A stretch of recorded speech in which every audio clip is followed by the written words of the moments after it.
Welcome back to ಬಿಂದು Yogesh LOX Kannada. ಎಲ್ಲರೂ ಹೇಗಿದ್ದೀರಾ? ಎಲ್ಲರೂ ಚೆನ್ನಾಗಿದ್ದೀರಾ ಅಂತ ಭಾವಿಸ್ತೀನಿ. ಹಾಗೆ ನಾನು ಕೂಡ ತುಂಬಾ ಚೆನ್ನಾಗಿದ್ದೀನಿ. ಆಷಾಢದ 2ನೇ ಶುಕ್ರವಾರ ನಾನು ಈ ರೀತಿ ಕುಬೇರ ರಂಗೋಲಿನ ಕೆಳಗಡೆ ಬಿಟ್ಕೊಂಡಿದ್ದೆ. ಕೆಳಗಡೆ ನೆಲದ ಮೇಲೆ ಅರಿಶಿನ ನೀರಿಂದ ಹಾಕಿ ನೀಟಾಗಿ ಶುದ್ಧ ಮಾಡ್ಕೋಬೇಕು.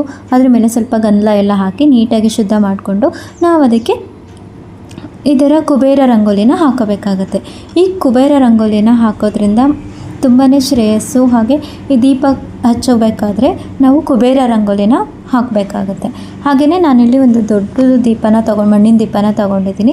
ಆದರೆ ತುಂಬ ಹೊಸ ಉಪ್ಪಿನ ಪಾಕೆಟ್ನ ತೊಗೊಬಂದು ಶುಕ್ರವಾರ ಆಗಿಲ್ಲ ಅಂದರೆ ಹಿಂದಿನ ದಿನ ಗುರುವಾರ ಸಂಜೆ ತೊಗೊಬಂದರೂ ನಡೆಯುತ್ತೆ ಹೊಸ ಉಪ್ಪಿನ ಪಾಕೆಟು. ಹಾಗೆಯೇ ನಿಮ್ಮನೇಲಿ ಹಳೆಯ ದೀಪ ಇದ್ದರೂ ಪರವಾಗಿಲ್ಲ, ಅದನ್ನು ಕೂಡ ಯೂಸ್ ಮಾಡ್ಬೋದು. ನಾನಿಲ್ಲಿ 2 ದೀಪನ ಉಪ್ಪನ್ನ ಇಟ್ಟು ಅದ್ರ ಮೇಲ್ಗಡೆ 2 ದೀಪನ ಇಟ್ಟಿದ್ದೀನಿ. ಯಾಕೆಂದರೆ ಎಣ್ಣೆಲ್ಲ ಕೆಳಗಡೆ ಚೆಲ್ಲಬಾರ್ದು ಅನ್ನೋ ಒಂದು ಕಾರಣಕ್ಕೋಸ್ಕರ 2 ದೀಪನ ಇಟ್ಕೊಂಡಿದ್ದೀನಿ. ಇದಕ್ಕೆ ನಾವು ಶುದ್ಧ ಆಗಿರೋಂತಹ ತುಪ್ಪನೇ ಹಾಕಬೇಕಾಗುತ್ತೆ. ತುಪ್ಪ ಅಥವಾ ಎಳ್ಳೆಣ್ಣೆ ಅಂತ ಸಿಗುತ್ತಲ್ವ, ಅದನ್ನು ಕೂಡ ನೀವು ಹಾಕೊಬೋದು. ನಾನಿಲ್ಲಿ ತುಪ್ಪನ ಹಾಕ್ಕೊತಾ ಇದ್ದೀನಿ. ಈ ತುಪ್ಪ ಹಾಕ್ಕೊಂಡು ನಾವಿಲ್ಲಿ 2 ಬತ್ತಿನ ಹಾಕೊಬೇಕಾಗುತ್ತೆ. 2 ದೀಪದ ಬತ್ತಿನ ಇದಕ್ಕೆ ಹಾಕೊಬೇಕಾಗುತ್ತೆ. ನೀಟಾಗಿ ಮಣ್ಣಿನ ದೀಪ ಇದೆಯಲ್ಲ, ಅದಕ್ಕೆ ಶುದ್ಧವಾಗಿ ತೊಳ್ಕೊಂಡು ಅದಕ್ಕೆ ಅರಿಶಿನೆಲ್ಲ ನೀಟಾಗಿ ಎಲ್ಲ ಕಡೆ ಸ್ಪ್ರೆಡ್ ಮಾಡಬೇಕು. ಹೀಗೆ ಮಾಡಿಕೊಂಡು ಅದಕ್ಕೆ ಅರಿಶಿನ ಕುಂಕುಮ ಎಲ್ಲ ಹಚ್ಚಬೇಕಾಗುತ್ತೆ. ನಾನಿಲ್ಲಿ 2 ಬತ್ತಿನ ಹಾಕೊತಾ ಇದ್ದೀನಿ. ಆದಷ್ಟು ನಾವು ದೀಪನ ಹಚ್ಚಬೇಕಾದ್ರೆ ಗಂಧದ ಕಡ್ಡಿನ ಯೂಸ್ ಮಾಡಿ ಹಚ್ಚಿ. ಇಲ್ಲಾಂದರೆ ದೀಪದಕ್ಕೆ ನಾವು ಬತ್ತಿನ ಕೂಡ ಅದನ್ನು ಎಣ್ಣೆ ಮಾಡಿಕೊಂಡು ಅದರಿಂದ ಕೂಡ ದೀಪನ ಹಚ್ಕೋಬೇಕಾಗುತ್ತೆ. ಏಕೆಂದರೆ ಬೆಂಕಿ ಕಡ್ಡಿನಲ್ಲಿ ದೀಪನ ಹಚ್ಚಲಿಕ್ಕೆ ಹೋಗಬೇಡಿ, ಯಾವತ್ತೂ ಕೂಡ ಅದು ಒಳ್ಳೆಯದಲ್ಲ. ಹಾಗಾಗಿ ಊದ್ಗಡ್ಡಿ ಅಥವಾ ಈ ಥರ ಬತ್ತಿನಲ್ಲಿ ದೀಪನ ಹಚ್ಕೊಳ್ಳೋದು ತುಂಬಾ ಒಳ್ಳೆಯದು. ಹಾಗೆ ಆಷಾಢ ಮಾಸದಲ್ಲಿ ಏನು ಇದರ ಮಹತ್ವ ಅನ್ನೋದನ್ನು ಕೂಡ ನಾನು ಸ್ವಲ್ಪ ನನಗೆ ಗೊತ್ತಿರೋ ಮಟ್ಟಿಗೆ ನಾನು ಹೇಳ್ತೀನಿ. ಎಷ್ಟು ಸರಿ ಎಷ್ಟು ತಪ್ಪು ಅಂತ ನನಗೆ ಗೊತ್ತಿಲ್ಲ. ಆಷಾಢ ಮಾಸದಲ್ಲಿ ಉಪ್ಪಿನ ದೀಪ ಹಚ್ಚೋದು ಸಂಪ್ರದಾಯ ಕೂಡ ಇದೆ. ಆಷಾಢ ಮಾಸ ಹಿಂದೂ ಧರ್ಮದಲ್ಲಿ ವಿಶೇಷ ಮಹತ್ವವನ್ನು ಕೂಡ ಪಡೆದುಕೊಂಡಿದೆ. ಈ ಮಾಸದಲ್ಲಿ ಮದುವೆಯಾದ ಹೊಸ ದಂಪತಿಗಳು ದೂರ ಆಗಿರಬೇಕು ಎಂಬ ನಂಬಿಕೆಯೂ ಇದೆ. ಆಷಾಢ ಮಾಸದಲ್ಲಿ ಬರುವ ಶುಕ್ರವಾರದಂದು ಲಕ್ಷ್ಮೀ ದೇವಿಯನ್ನು ಪೂಜಿಸಿ ಸಂಜೆಯಾಗುತ್ತಿದ್ದಂತೆಯೇ ಮನೆಯ ಮುಂದೆ ದೀಪ ಹಚ್ಚುವ ಸಂಪ್ರದಾಯ ಕೂಡ ಇದೆ. ಇದರ ಮಾಹಿತಿ ಅಂತ ಅಂದರೆ, ಈ ಮಾಸವನ್ನು ಶೂನ್ಯ ಮಾಸ ಎಂದು ಪರಿಗಣಿಸಲಾಗುತ್ತದೆ. ಏಕೆಂದರೆ ಈ ಸಮಯದಲ್ಲಿ ಸೂರ್ಯನು ಕರ್ಕಾಟಕ ರಾಶಿಯಲ್ಲಿ ಇರ್ತಾನೆ. ಆಷಾಢ ಮಾಸದ ಏಕಾದಶಿಯಂದು ದೇವಾಲಯಗಳಲ್ಲಿ ಭಗವಂತನಿಗೆ ಡೋಲೋತ್ಸವ ಕೂಡ ನಡೆಯುತ್ತೆ ಮತ್ತು ಚಾತುರ್ಮಾಸ ವ್ರತ ಪ್ರಾರಂಭ ಕೂಡ ಆಗುತ್ತೆ. ಮತ್ತು ಉಪ್ಪಿನ ದೀಪ, ಆಷಾಢ ಮಾಸದಲ್ಲಿ ಉಪ್ಪಿನ ದೀಪ ಹಚ್ಚುವುದು ಒಂದು ಸಂಪ್ರದಾಯ. ಇದನ್ನು ಮನೆಯ ಮುಂದೆ ದೀಪ ಹಚ್ಚುವ ಮೂಲಕ ಆಚರಿಸಲಾಗುತ್ತದೆ. ಈ ಮಾಸದಲ್ಲಿ ಹೊಸದಾಗಿ ಮದುವೆಯಾದ ದಂಪತಿಗಳು ದೂರ ಇರಬೇಕು ಎಂಬ ನಂಬಿಕೆ ಕೂಡ ತುಂಬಾ ಇದೆ. ಆಷಾಢ ಮಾಸದ ಪ್ರತಿ ಶುಕ್ರವಾರ ಲಕ್ಷ್ಮಿಯನ್ನು ವಿಶೇಷವಾಗಿ ಪೂಜಿಸಲಾಗುತ್ತದೆ. ಉಪ್ಪಿನ ದೀಪ ಅಂದರೆ ಮನೆಯಲ್ಲಿ ಲಕ್ಷ್ಮೀ ದೇವಿಯನ್ನು ಆರಾಧಿಸಲು ಉಪ್ಪಿನಿಂದ ಮಾಡುವ ಒಂದು ದೀಪ. ಇದನ್ನು ಶುಕ್ರವಾರದಿಂದ ಹಚ್ಚಿದರೆ ಒಳ್ಳೆಯದು ಮತ್ತು ಇದರಿಂದ ಮನೆಯಲ್ಲಿ ಧನ ಸಮೃದ್ಧಿ ಕೂಡ ಹೆಚ್ಚುತ್ತದೆ ಅಂತ ನಂಬಿದ್ದಾರೆ. ಕೆಲವು ಧಾರ್ಮಿಕ ಮೂಲಗಳ ಪ್ರಕಾರ ಕೂಡ ಆಗಿದೆ. ಅಂದರೆ ಇದರ ವಿಧಾನ ಏನು ಅಂದರೆ, 2 ಹಣತೆಗಳನ್ನು ತೆಗೆದುಕೊಳ್ಳಿ, ಒಂದು ದೊಡ್ಡದು ಒಂದು ಚಿಕ್ಕದು. ದೊಡ್ಡ ಹಣತೆಗೆ ಅರಿಶಿನ ಹಚ್ಚಿ ಕುಂಕುಮದ ಪಟ್ಟು ಇರಿಸಿ, ಹಣತೆಯಲ್ಲಿ ದಪ್ಪ ಉಪ್ಪನ್ನು ಹಾಕಿ ಕೆಂಪು ಮತ್ತು ಅರಿಶಿನ ಬಣ್ಣದ ಹೂವುಗಳನ್ನು ಇರಿಸಿ. ಚಿಕ್ಕ ಹಣತೆಯನ್ನು ದೊಡ್ಡ ಹಣತೆಯ ಮೇಲೆ ಇರಿಸಿ ಅದಕ್ಕೂ ಅರಿಶಿನ ಕುಂಕುಮನ ಹಚ್ಕೊಳ್ಳೋದು ಒಳ್ಳೆಯದು. ಈ ದೀಪವನ್ನು ಶುಕ್ರವಾರದಿಂದ ಹಚ್ಚಿ 3 ವಾರಗಳ ಕಾಲ ಪ್ರತಿದಿನ ಹಚ್ಚಿ ಇಡಬೇಕು. ಪ್ರತಿ ಶನಿವಾರದಂದು ಕೂಡ ದೀಪದಲ್ಲಿದ್ದ ಉಪ್ಪನ್ನು ತೆಗೆದು ಶುದ್ಧವಾದ ಸ್ಥಳದಲ್ಲಿ ಶೇಖರಿಸಿ ಇಡಬೇಕು. ಉಪ್ಪಿನ ದೀಪ ಹಚ್ಚೋದ್ರಿಂದ ಆಗುವಂಥ ಲಾಭಗಳೇನೆಂದರೆ, ಮನೆಯಲ್ಲಿ ಧನ ಸಮೃದ್ಧಿ ಹೆಚ್ಚುತ್ತದೆ, ಮನೆಯಲ್ಲಿ ನಕಾರಾತ್ಮಕ ಶಕ್ತಿ ಕೂಡ ದೂರ ಆಗಿ ಸಕಾರಾತ್ಮಕ ಶಕ್ತಿ ಬರುತ್ತದೆ, ಲಕ್ಷ್ಮೀ ದೇವಿ ಪ್ರಸನ್ನಳಾಗುತ್ತಾಳೆ. ಯಾರ ಮನೆಯಲ್ಲಿ ಹಣದ ಸಮಸ್ಯೆ, ಪತಿ ಪತ್ನಿ ನಡುವೆ ವಾದ ವಿವಾದ, ಮಕ್ಕಳ ವಿದ್ಯಾಭ್ಯಾಸದಲ್ಲಿ ಹಿನ್ನಡೆ, ಅತ್ತೆ ಸೊಸೆ ನಡುವೆ ಮನಸ್ತಾಪಗಳು ಇರುತ್ತವೆಯೋ ಅಂತಹ ಮನೆಯಲ್ಲಿ 3 ಶುಕ್ರವಾರಗಳ ಕಾಲ ಈ ಐಶ್ವರ್ಯ ದೀಪವನ್ನು ಹಚ್ಚಿಡಬೇಕು. 3 ಶುಕ್ರವಾರಗಳ ಕಾಲ ಐಶ್ವರ್ಯ ದೀಪವನ್ನು ಹಚ್ಚೋದು ಹೇಗೆ ಅಂದರೆ, ಇವಾಗ ನಾನು ಒಂದು ಮಣ್ಣಿನ ದೀಪನ ತೊಗೊಂಡಿದ್ದೀನಿ. ಆ ಮಣ್ಣಿನ ದೀಪಕ್ಕೆ ಫುಲ್ ಅದು ಎಲ್ಲದಕ್ಕೂ ಕೂಡ ಅರಿಶಿನ ಹಚ್ಕೋಬೇಕಾಗತ್ತೆ. ಎಲ್ಲೂ ಕೂಡ ಖಾಲಿ ಬಿಡಬಾರ್ದು. ನೀಟಾಗಿ ಗಂಧ ಎಲ್ಲರಲ್ಲರೂ ಹಾಕಿ ನೀಟಾಗಿ ವಾಶ್ ಮಾಡ್ಕೋಬೇಕು. ಅದ್ರ ಮೇಲೆ ನಾನು 2 ದೀಪನ ಇಟ್ಕೊಂಡಿದ್ದೀನಿ. ಅದನ್ನು ಕೂಡ ಸಂಪೂರ್ಣವಾಗಿ ಅರಿಶಿಣದ ಲೇಪನವನ್ನು ಮಾಡ್ಕೋಬೇಕಾಗತ್ತೆ. ಅದಕ್ಕೆಲ್ಲ ಅರಿಶಿಣ ಕುಂಕುಮವನ್ನು ಹಚ್ಚಿ ಇಡಬೇಕು. ಹಾಗೆಯೇ ಪ್ರತಿ ಶುಕ್ರವಾರ ಅಂದರೆ 3 ಶುಕ್ರವಾರ ಹಚ್ಚಲೇಬೇಕಾಗತ್ತೆ.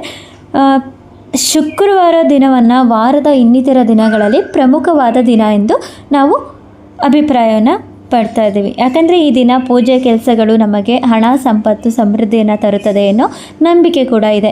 ಯಾವ ವ್ಯಕ್ತಿಯ ಮನೆಯಲ್ಲಿ ದಾರಿದ್ರ್ಯ ತಾಂಡವವಾಡುತ್ತದೆಯೋ, ಹಣಕಾಸಿನ ಸಮಸ್ಯೆಗಳಿರುತ್ತದೆಯೋ, ಸಾಲದ ಸಮಸ್ಯೆಗಳಿರುತ್ತದೆಯೋ ಅಂಥವರು ಧನ ಪ್ರಾಪ್ತಿಗಾಗಿ 3 ಶುಕ್ರವಾರಗಳವರೆಗೆ ಈ ದೀಪಾರಾಧನೆಯನ್ನು ಮಾಡಬೇಕಾಗತ್ತೆ.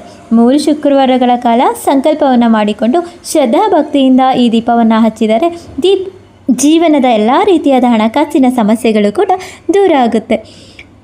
ಮನೆಯ ಮಹಿಳೆಯರು ಲಕ್ಷ್ಮೀ ದೇವಿಯ ರೂಪ ಎಂದು ಪರಿಗಣಿಸಲಾಗುತ್ತದೆ. ಹಾಗಾಗಿ ಶುಕ್ರವಾರದ ದಿನದಂದು ಮನೆಯ ಮಹಿಳೆಯರು ಮುಂಜಾನೆ ಬೇಗ ಎದ್ದು ತಲೆ ಸ್ನಾನ ಮಾಡಿ ಶುದ್ಧರಾಗಿ ಮನೆಯನ್ನು ಶುದ್ಧೀಕರಿಸಿಕೊಂಡು ಸೂರ್ಯೋದಯಕ್ಕೂ ಮುನ್ನ ಈ ದೀಪವನ್ನು ನೀವು ಮನೆಯಲ್ಲಿ ಹಚ್ಚಬೇಕು.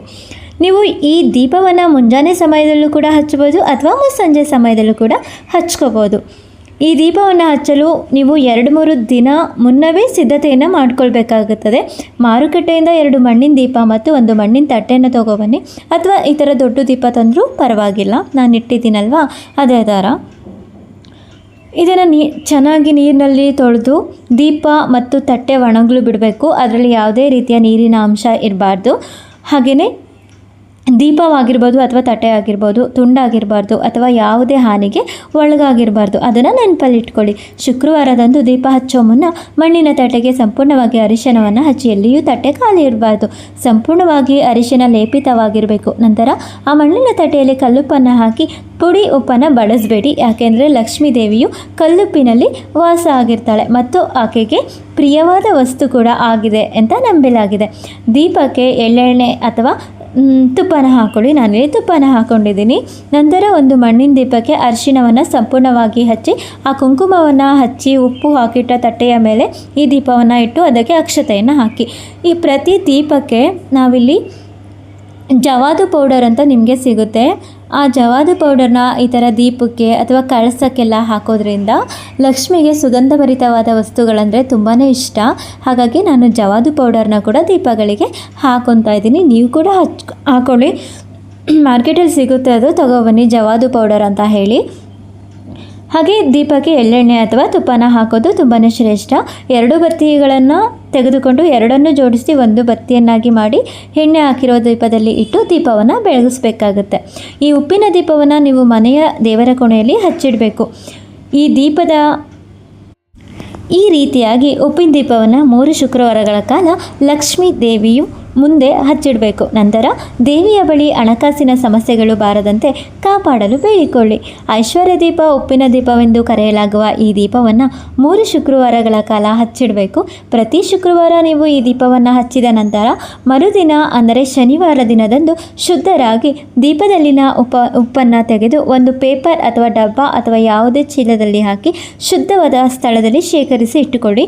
3 ಶುಕ್ರವಾರಗಳು ಪೂರ್ಣಗೊಂಡ ನಂತರ ಈ ಉಪ್ಪನ್ನು ಯಾವುದಾದರೂ ಒಂದು ನಿರ್ಜನ ಪ್ರದೇಶಕ್ಕೆ ಅಂದರೆ ತೆಗೆದುಕೊಂಡು ಹೋಗಿ, ಅಥವಾ ಯಾರು ಓಡಾಡದ ಜಾಗಕ್ಕೆ ತೆಗೆದುಕೊಂಡು ಮರದ ಬುಡಕ್ಕೋ ಅಥವಾ ಗಿಡಕ್ಕೋ ಹಾಕಿ ಬನ್ನಿ. ಅಥವಾ ನಿಮ್ಮ ಮನೇಲಿ ಆ ಥರ ಇಲ್ಲ ಅಂದರೆ ನೀರಲ್ಲಿ ಹಾಕಿ ಅದನ್ನು ಯಾವುದಾದ್ರು ನಮ್ಮ ಮನೆಯಲ್ಲಿ ಪಾಟ್ಗಳಲ್ಲಿರುವಂಥ ಗಿಡಗಳಿಗೆ ಕೂಡ ಹಾಕೊಬೋದು. ದೀಪ ಹಚ್ಚೋ ಮುನ್ನ ಸಂಕಲ್ಪವನ್ನು ತೆಗೆದುಕೊಂಡು ದೀಪ ಹಚ್ಚಿಡಬೇಕು.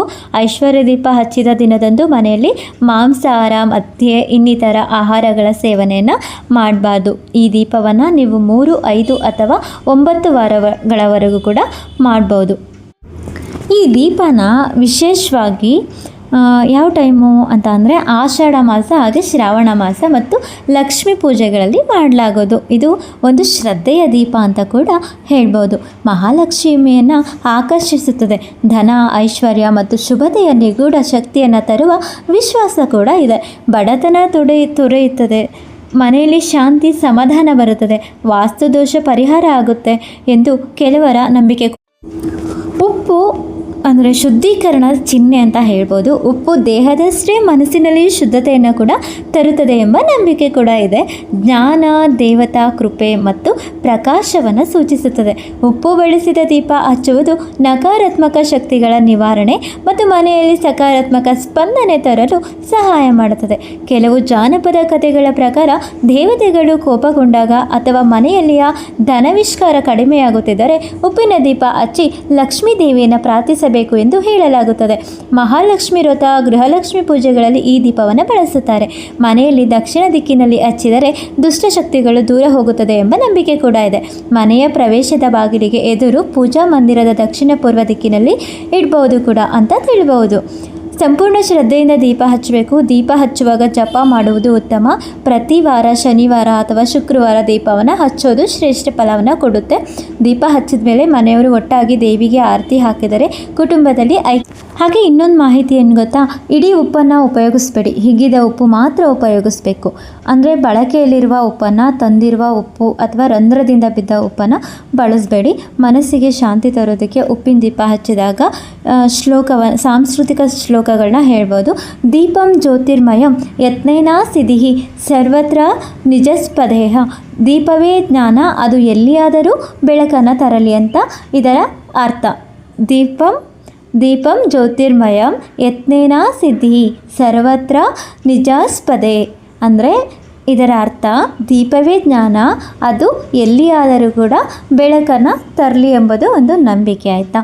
ಹಾಗೆ ಈ ವಿಡಿಯೋ ನಿಮಗೆ ಇಷ್ಟ ಆಗಿದರೆ, ಉಪ್ಪಿನ ದೀಪದ ಬಗ್ಗೆ ಮಾಹಿತಿ ನಿಮಗೆ ಇಷ್ಟ ಆಗಿದರೆ ಲೈಕ್ ಮಾಡಿ, ಶೇರ್ ಮಾಡಿ, ಕಮೆಂಟ್ ಮಾಡಿ ಅಂತ ಹೇಳ್ತಾ ಈ ವಿಡಿಯೋನ ಆದಷ್ಟು ಶೇರ್ ಮಾಡಿ. ಇದು ಮಾಹಿತಿ ನಿಮಗೆ ಇಷ್ಟ ಆಗಿದರೆ ನನಗೆ ಕಮೆಂಟ್ ಬಾಕ್ಸಲ್ಲಿ ಕಮೆಂಟ್ ಹಾಕೋದನ್ನು ಮರೆಯಬೇಡಿ. ಹಾಗೆ ನನ್ನ ಏನಾದರೂ ತಪ್ಪಾಗಿ ಹೇಳಿದರೆ ಅದನ್ನು ಸರಿ ಮಾಡ್ಕೊಳ್ತೀನಿ. ಬಾಯ್, ಎಲ್ರಿಗೂ ಶುಭ ದಿನ.